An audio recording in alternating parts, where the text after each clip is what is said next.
Kamu bakal percaya ketika aku bilang bahwa keberadaan cicak itu bukan sekedar masalah kebersihan aja, tapi sangat dipengaruhi oleh desain rumah, pencahayaan, ventilasi, perilaku serangga, dan arsitektur detail yang sering kita abaikan. Di video kali ini aku bakal ngasih tahu kamu nih kenapa cicak betah banget ada di rumah dan apa yang memancing mereka, lalu bagaimana desain bangunan yang tepat yang bisa membuat rumah jauh lebih bebas dari cicak tanpa bahan kimia yang ekstrim buat manusia.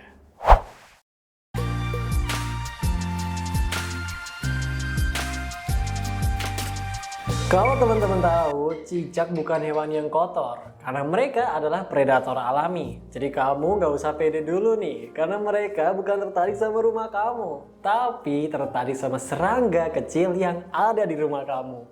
Artinya, jika rumah kamu punya banyak serangga, maka otomatis nih cicak itu bakal muncul.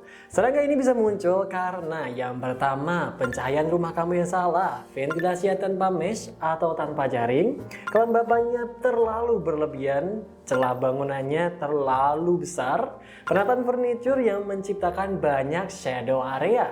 Dari sini kita bisa ambil kesimpulan utamanya nih teman-teman. Mengurangi cicak bukan langsung membasmi cicaknya, tapi membasmi ekosistem yang membuat rumah menarik bagi cicak. Dan inilah pendekatan arsitekturnya. Coba deh sekarang keluar ke teras dan cek lampu teras kamu.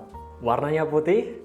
Hati-hati, karena lampu teras yang warnanya putih membuat serangga malam menjadi tertarik. Serangga akan masuk ke dalam rumah melalui celah pintu atau mungkin jendela, dan cicak akan ngikutin. Dalam arsitektur pencahayaan ada istilah yang perlu teman-teman buat tahu nih, yaitu phototaxis attraction, atau kondisi di mana serangga tertarik pada spektrum cahaya tertentu. Kalau lampu teras kamu warnanya putih terang, aku punya solusinya nih. Yang pertama nih, gunakan lampu warm white dengan 2700 hingga 3000 Kelvin di area luar. Hindari lampu putih 6500 Kelvin di area teras. Gunakan lampu dengan sudut pancar mengarah ke bawah, lalu tambahkan lampu sensor gerak untuk menghindari penggunaan lampu statis yang lama menyalanya. Penelitian menunjukkan nih, rumah dengan lampu putih terang memiliki 2 hingga 5 kali lebih banyak serangga, dan itu otomatis menarik cicak untuk datang ke rumah kamu. Di Indonesia, umumnya rumah itu sering dibuat dengan ventilasi bata roster, lubang angin, atau celah jendela lama yang longgar, yang dimana ini menjadi celah ideal untuk nyamuk, laron, kupu-kupu kecil, dan cicak masuk ke dalam rumah.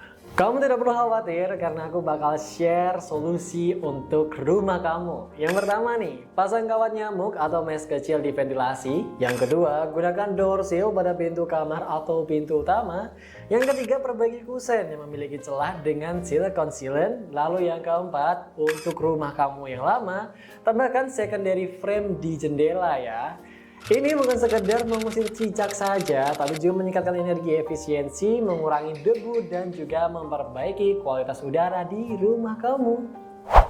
Kamu tahu kan kalau hewan kecil akan berkumpul di tempat yang lembab, belakang kulkas, di bawah wastafel dapur kamu, area cuci piring, dan juga kamar mandi yang tidak berventilasi. Ketika serangga sudah berkembang biak, maka akan mengundang cicak untuk datang. Kamu tidak perlu khawatir, karena berikut adalah solusinya. Yang pertama, ventilasi silang atau cross ventilation.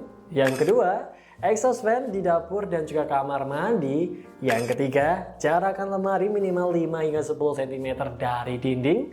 Lalu yang terakhir, hindari area gelap yang tidak pernah dibersihkan. Karena di dalam desain interior, area yang tidak memiliki pencahayaan langsung sering menjadi shadow zone yang sempurna untuk datangnya serangga. Cicak suka permukaan yang berpori, bertekstur kasar, dan banyak serangga kecilnya. Contohnya aja nih, dinding bata ekspos yang berdebu, kayu tua yang lembab, dan juga plafon yang ada retakan kecilnya. Nah, untuk mengatasi hal tersebut, yang pertama, gunakan finishing cat yang halus dan mudah untuk dibersihkan. Lalu, gunakan pelapis anti jamur pada dinding yang lembab. Rapikan retakan kecil pada plafon dan hindari penggunaan rak terbuka yang jarang dibersihkan.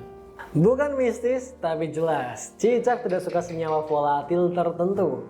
Ini memang bukan untuk membunuh cicak, tapi hanya bisa mengusirnya sementara. Tapi efektif loh. Yang pertama, ada kopi hitam nih yang mengganggu reseptor penciuman cicak.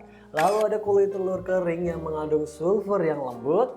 Lalu ada minyak kayu putih atau peppermint. Dan yang terakhir, kamu bisa menggunakan bawang putih dan juga chili spray. Cara penempatannya, letakkan pada sudut dapur, belakang kulkas, di bawah kabinet, dan di dekat lampu yang sering ada cicaknya ya.